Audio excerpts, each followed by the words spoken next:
If your actions inspire others to dream more, learn more, do more, and become more, you are a leader. John Quincy Adams. Hello, my name is Noah Martin, and I will be talking about the art of leadership through competition and community. When I was 9 years old, I started playing soccer for the first time through Foothills. These teams had nobody pointed out as captains because they didn't want to hurt other people's feelings. So these teams ended up being pretty disorganized and bad. I love playing sports, and especially soccer. But though I was playing soccer on these teams, it was very frustrating to be on.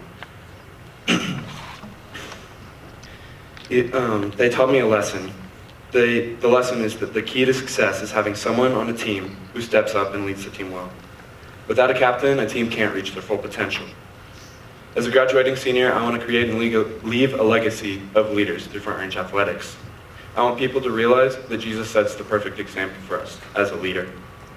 He didn't raise himself above others, but rather he served and helped those people. And we can do that even if it's through failure.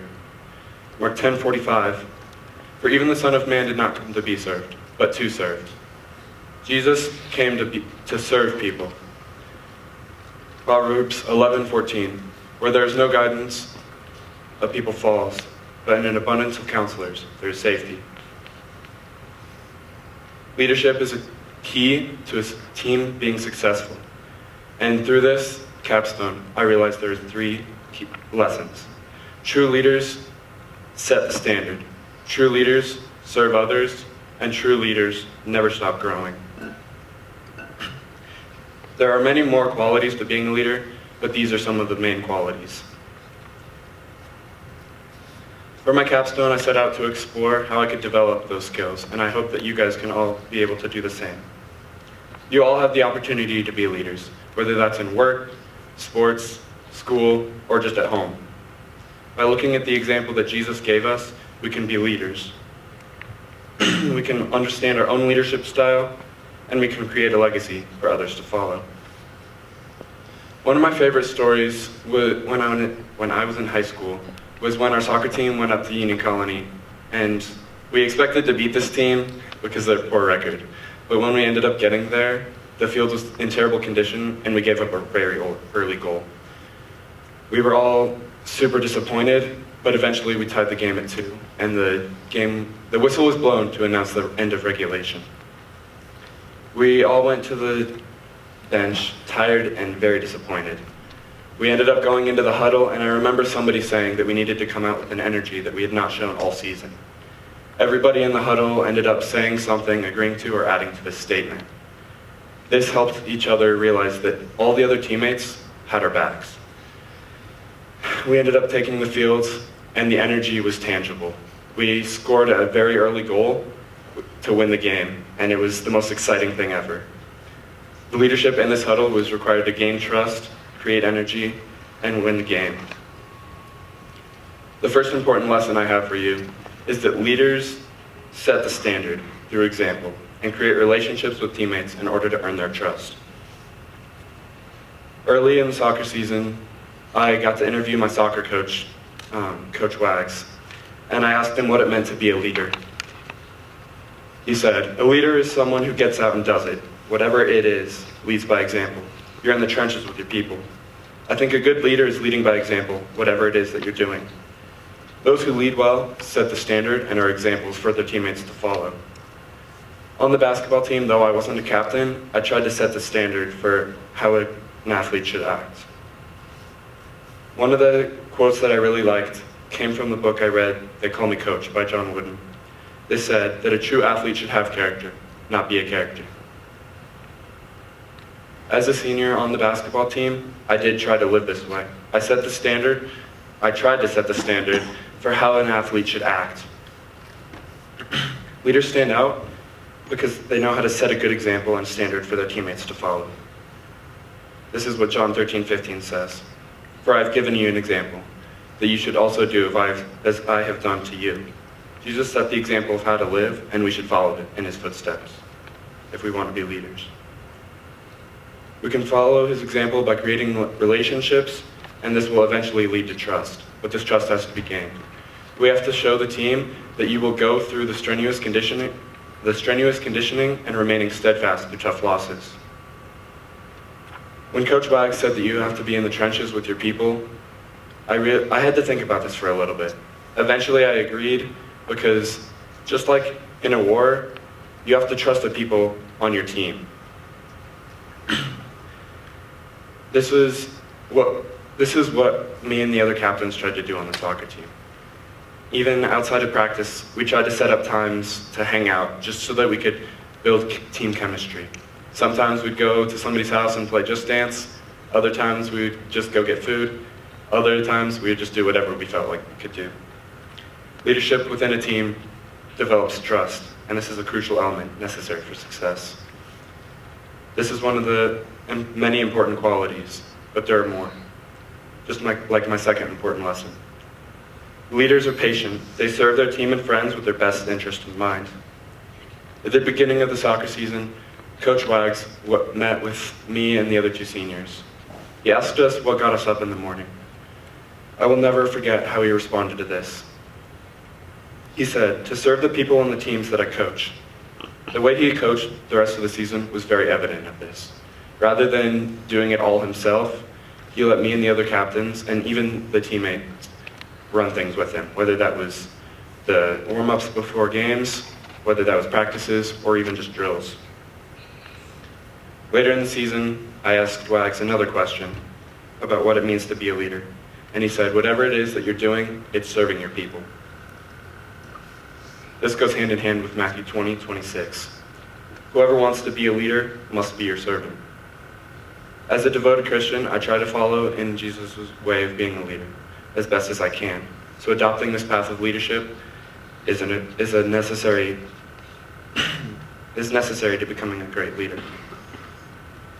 One of the things I learned from my capstone advisor, Mr. Weir, is that you have to be patient, even if it's frustrating. This was evident when I was playing with siblings, as I'm the oldest of 6. My family is super competitive, so we play a lot of sports, whether that's basketball, soccer, baseball, anything. I have to be patient with them so that they can grow. If I were to just give up on them, they would never be as good or even get better than me. If I gave up, 1, that would be super mean, and 2, they wouldn't reach their full potential. I'm trying to be there to help them be successful.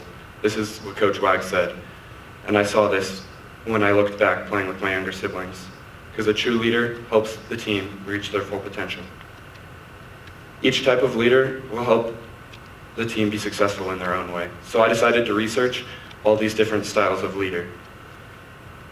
There are transformational leaders, laissez-faire leaders, authoritative leaders, transactional, democratic, and servant leaders. And here are slides about each of them. Transformational leaders. They create unity, develop bonds, create energy, instill passion. They focus on goals and individual development. They're comfortable with change. Some of the pros to this. They're very inspirational. They improve productivity and team morale, and they point out potential in people. But the cons to this are sometimes that they can usually cause team members to burn out. Number 2, laissez-faire leaders. They give initiative to the team and are uninvolved. This is the least intrusive form of leadership. The pros, there's a shared trust between teammates and their leader. And the creativity through experience thrives. It's challenging to adopt because you can't see who the true leader actually is. Sometimes disagreements can lead to division, and there's no learning opportunity. Third, authoritative leaders. They're considered to be mentors to their people. They chart a course and encourage those around them with inspirational vision statements. They rely on getting to know their team members, and they are usually powerful, persuasive communicators.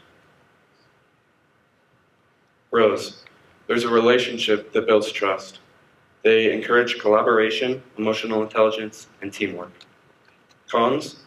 They have to be careful not to micromanage because they might cause it can be overwhelming, and this can cause negative thoughts.